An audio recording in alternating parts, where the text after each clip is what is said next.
Hi, everybody. Tim Hughes here. I'm the CEO and co-founder of DLA Ignite.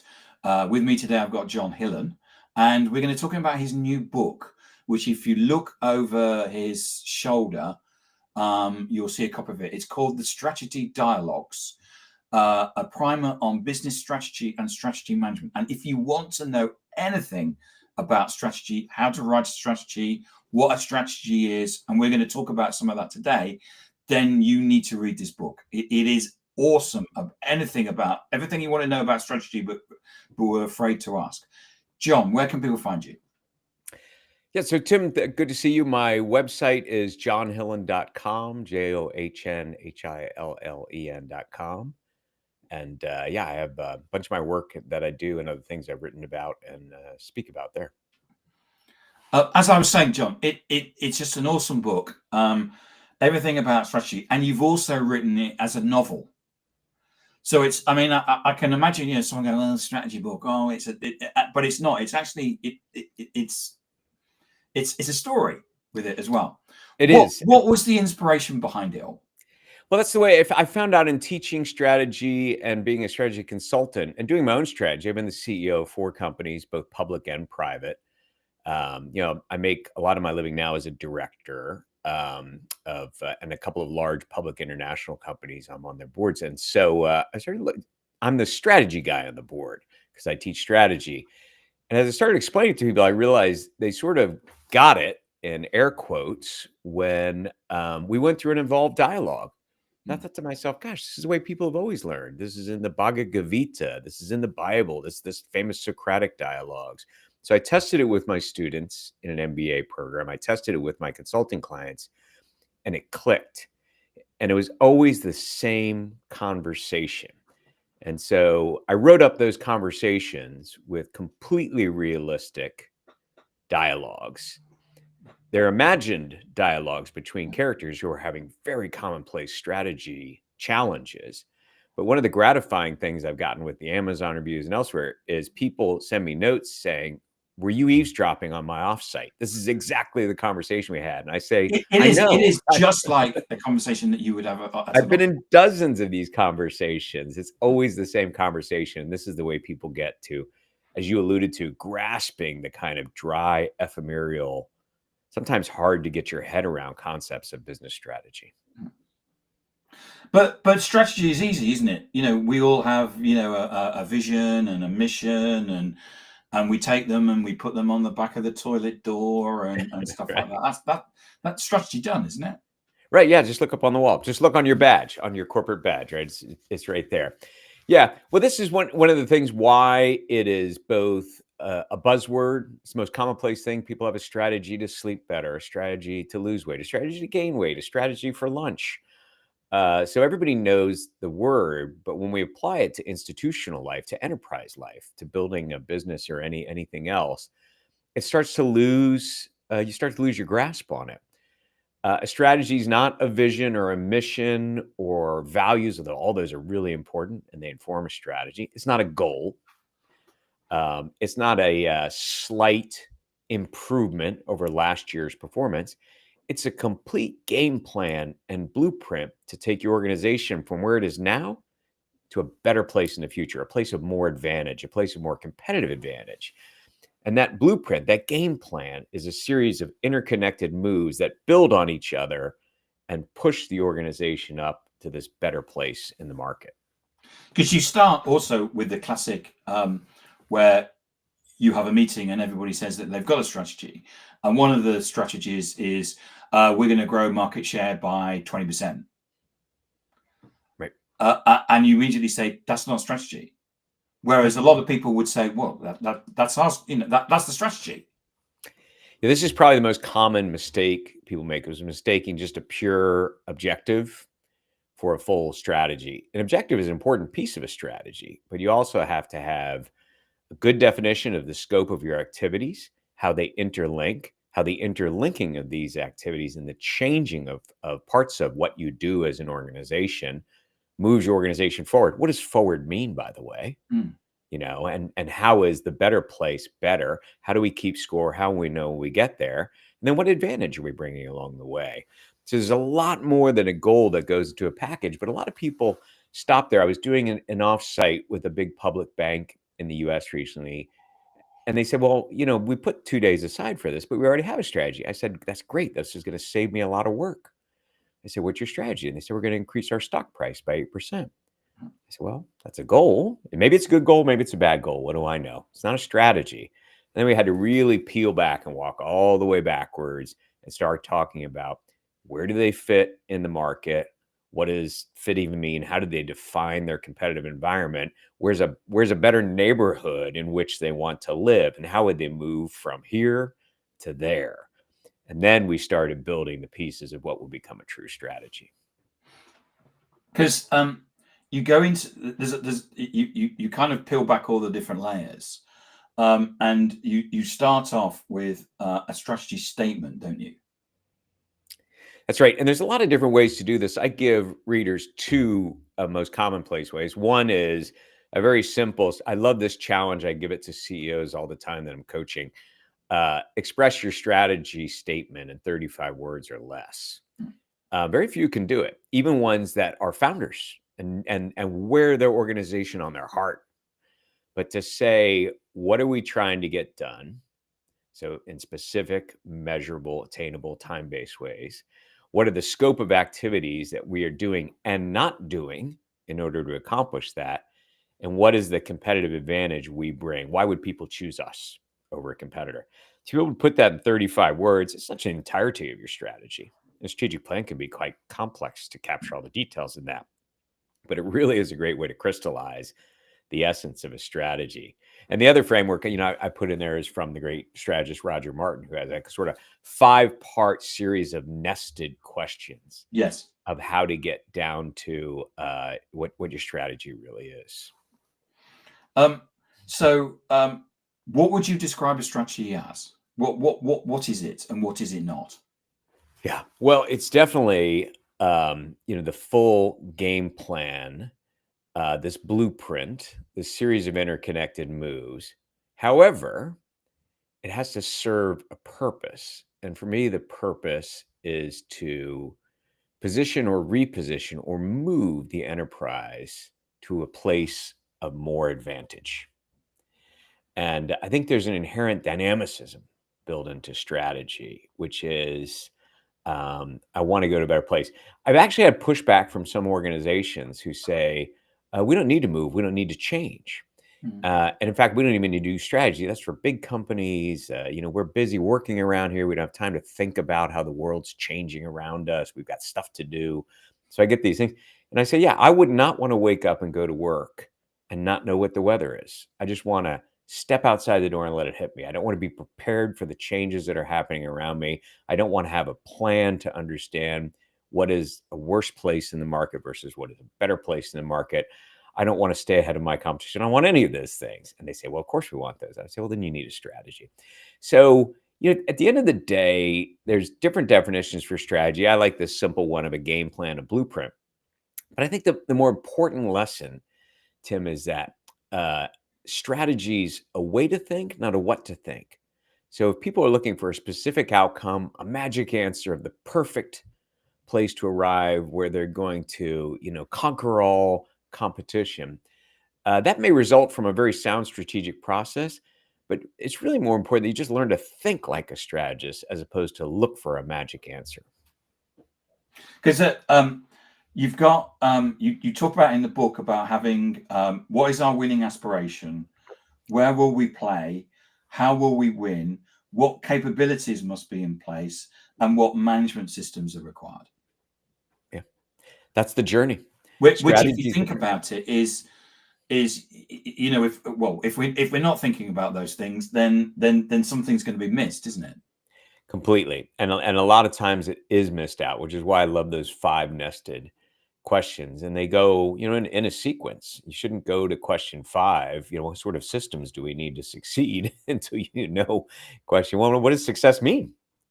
And upon which playing field is success to be achieved? And so on. So, I think it's very important for strategists to start at the beginning. Why are we here? What does here mean? Why might we want to go there? How would we define there and when we arrive? And then what sort of things have to happen along this journey? What sort of resources do we need? And what sort of system do we, what sort of people do we need? Do we need to change our culture? Do we need to do all these things?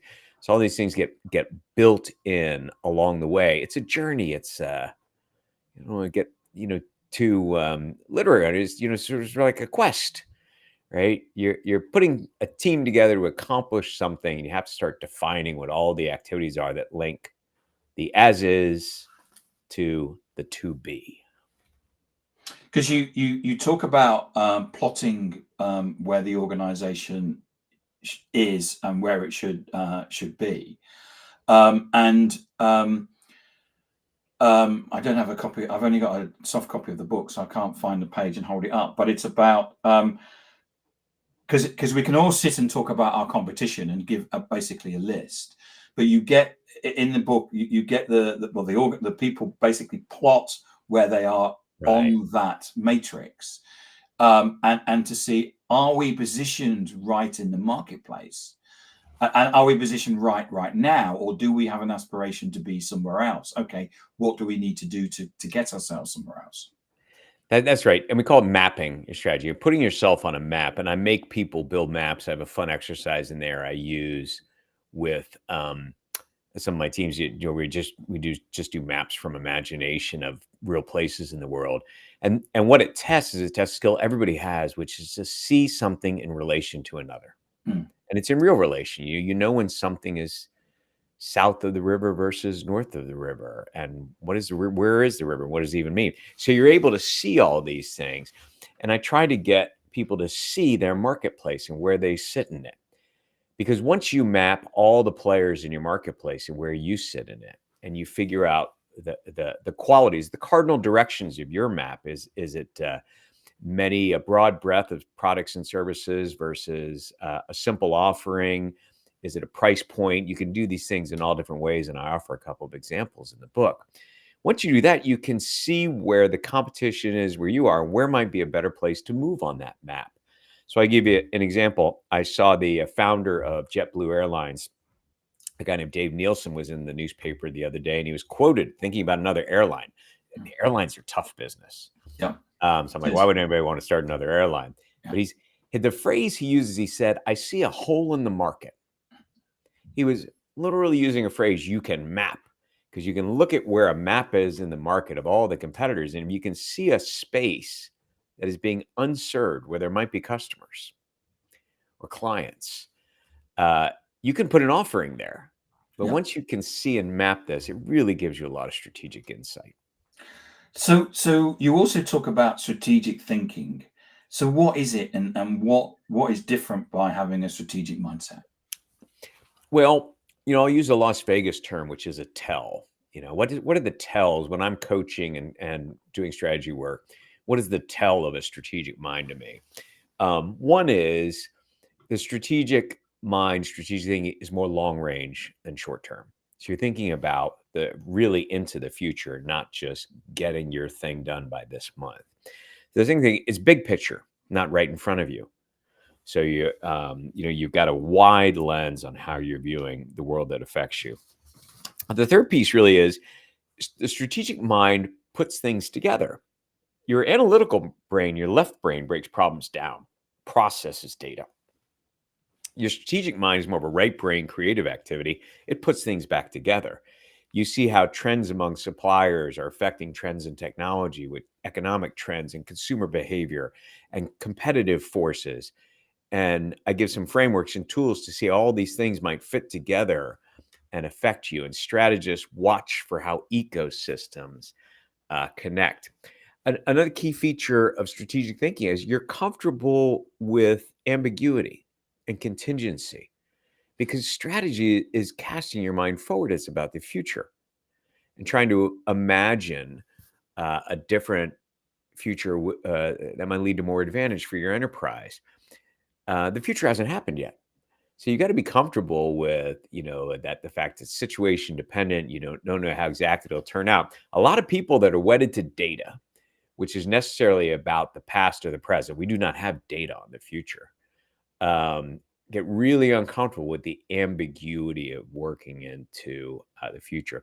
And I would say the last feature is I've found the good strategic mind is optimistic. It's got a kind of creativity, future orientation, art of the possible posture to your thinking. And so instead of saying no, that won't work about some plan in the future, the strategic mind says, interesting idea. What would have to be true for that to work?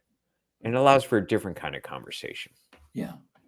And I think that the power of AI has sped up some of these things. As you know, we always need to make sure that we're actually thinking about things and just don't take the answer from AI. But you were talking about a pestle framework in the book. So I just went to ChatGPT and created one for my company. Right. And and it was like that. And then okay, and then of course you can, because of the speed, it actually allows you to think about some more things. But you talk about a number of frameworks, so the pestle frameworks, and you also talk about, I've written a note here about 5 forces. Now I can't remember what that was from the book. The 5 forces of competition. Thank you. Yeah. So being able to understand your external environment is the absolute starting point of strategy. We have an old expression in the strategy world, which is strategies are formulated outside in, but they're conducted inside out. So you always start with the external environment. What does the world in which I'm competing and existing look like? How is it changing? And so you need tools to do that. The pestle framework, which looks at political, economic, sociological, legal, environmental, technical changes, is one tool. And the 5 forces of competition, which shows leaders how to not look at their competition as only their direct competitors in the same business they're in, but look at consumer behavior as a possible force of competition. It can exert a competitive force on your business, even though it's not technically competition. Supplier behavior, the threat of new entrants, a lot of other features. So it teaches you, once again, strategy is a way to think. It teaches you to think differently about what competition really is. What AI, as your experience shows, can really help with is the analysis of some of this stuff. So because the data is there and AI can process it more fastly than your processing brain. What AI will be less helpful with is the judgment piece about the future, because even AI does not have data on the future. And if it extrapolates current data, one of the things we know about the future is we almost always predict it wrongly. The future wrong-foots us constantly. So the future is not a linear extrapolation of today's trends. So I tell people there's 2 kinds of skills in leadership life, analytical and judgmental. And you have to do the analytical to have the right to do the judgmental. But making a pure strategy judgment, which is an intelligent bet on the future based upon a solid strategic thought process, I think is something that leaders are going to continue to have to do, and AI won't be a help with those final set of decisions. Yeah. You also did something when I did electronic engineering at university, and the first place I went, they actually sat us all down and actually taught us about business. And so they taught us about a SWOT analysis, so strengths, weaknesses, opportunities, and threats. And I've always seen the downside of that was the fact that you just generally just took the things and you took a strength and you immediately made a threat of it, and it just kind of cancelled each other out. But you actually talk. I'm assuming you pronounce it as a TOWS. Right. Yes. TOWS. Yes. Yeah. If you flip the old SWOT tool on its side and you start, once again, let's start with the outside environment, not with the inside. You start with threats and opportunities. Then you can align your strengths and weaknesses to the threats and opportunities, and a strategic path may emerge from that very simple tool. So, for instance, if I look back in, a few years ago when Disney bought Pixar Studios. Oh, yes. It was a defensive move from a weakness of Disney's. It's hard to think of Disney, a big, powerful corporation, as having a weakness, but they had lost the bubble on something they invented, producing fantastic animated films. And Pixar was using highly advanced technology that would take Disney a decade to build, by their estimation, to make terrific films, the Toy Story franchise and so on. And Disney was paying a lot of money to license and distribute these films that Pixar created. So they ended up buying Pixar for $7 billion or something along those lines. But it was a defensive move. It was a threat from Pixar aligned against a weakness of Disney's. And so that's just one example of different ways that opportunities and strengths and opportunities and threats and weaknesses and opportunities can be aligned and kind of give you not the perfect answer once again, but give you some insight about possible strategic paths that may help your enterprise. John, thank you so much for coming on and talking about your book today, The Strategy Dialogues. Where can I get a copy? So Amazon's a very popular place. It's in every puzzle bookstore. It's in every format now too.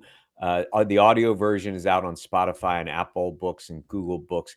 I think it pops out on audible.com and the Amazon audio platform in just a few days. But so yeah, it's out in every format on everything, and a bunch of reviews. And you said that you'd hit the #1 spot, but you are now just 5 or 6 bestsellers. That's right. I was the #1 business consulting and strategy book for a couple of months, and now it's fallen a few places. But it's resonating. It's resonating with people because everybody faces strategic challenges and needs to think. You don't need to hire a high-priced consulting firm to do your strategy.